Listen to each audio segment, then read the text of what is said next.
Well, my relationship was always a musical one, which started with his brother Robert Lee, because we were both in 60s bands here in Hong Kong. And one day I was going into a Chinese restaurant for some dim sum and saw the whole family sitting there. I went up to Robert and said hello. He introduced me to Bruce, and Bruce said, "We need more guilos." That was it.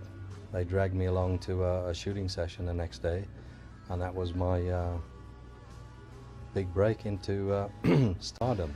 But even then, on the set, it was music constantly, because Bruce Lee, believe it or not, was actually quite a good singer, an excellent dancer. I believe he was actually a cha-cha champion, and his favorite song was Guantanamera.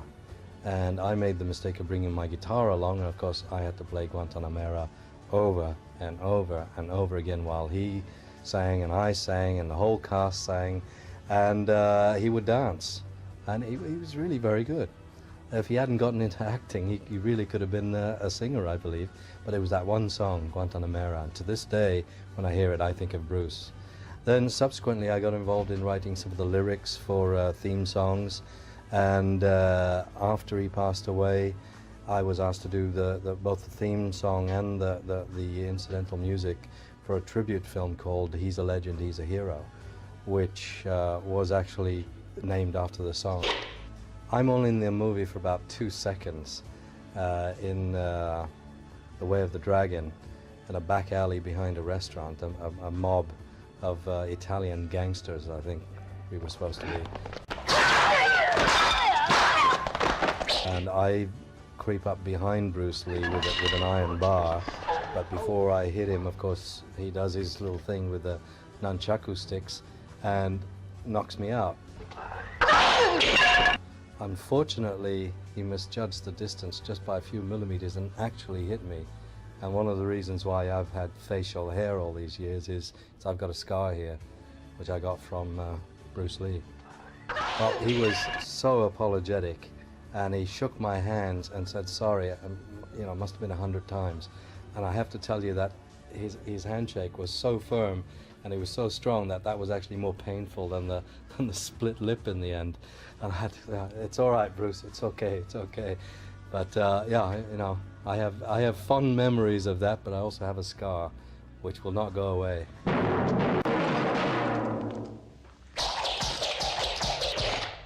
Well, some of them were just picked up from outside Chungking Mansions, which is a famous sort of doss house type of building in Kowloon, where a lot of travelers stay, and there would have been anything from tourists to con men to itinerant salesmen who just happened to be available and who would work all day for 70 Hong Kong dollars, I think the rate was back in those days, and that was high. The locals got a lot less than that.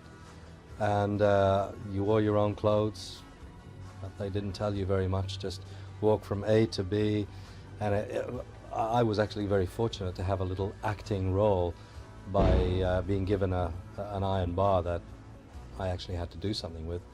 The rest of the mob just had to pass from the back door through the alleyway and out the other end and look mean.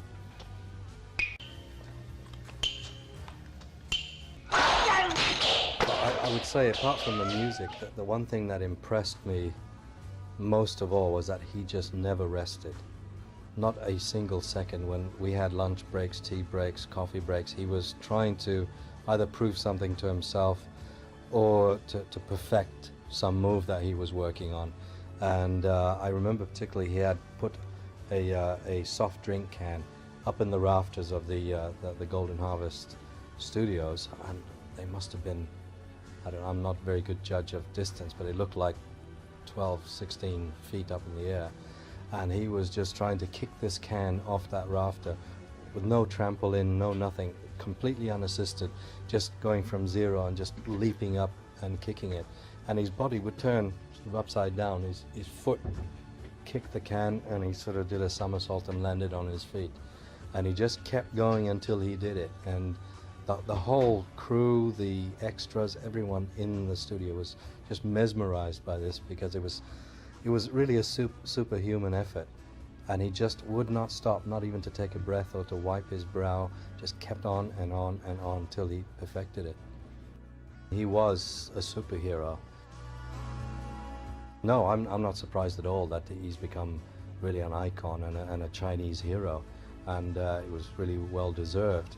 But I think it goes a little bit far when you meet a fan who has seen you in the movie and then wants to touch your hand because of that. I mean, that was a little bit frightening, I would say. But, you know, there are Elvis fans and there are Beatles fans and Michael Jackson fans, and why not Bruce Lee fans? Well, I had done quite a lot of lyrics for Joseph Koo, and of course Joseph Koo had done a lot of film work in Hong Kong for Golden Harvest and did, I think, most of the Bruce Lee films. I'd done jingles for him for advertising, various songs. We'd entered a song contest together.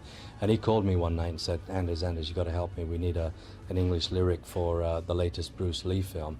Of course, I was overjoyed for the work, but there was a catch to it. He had to have it by the next morning, and the recording session was the next evening. But we managed to do it, and a local pop star of that era, Michael Remedios, sang it. I think did quite a good job, and the rest is history. I still get small royalty checks regularly from screenings of the movies overseas, South America, Europe, all over the place.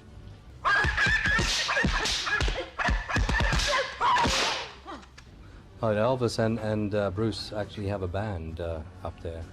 And they do kind of a hip-hop version of Guantanamera. Regularly, drives everyone mad.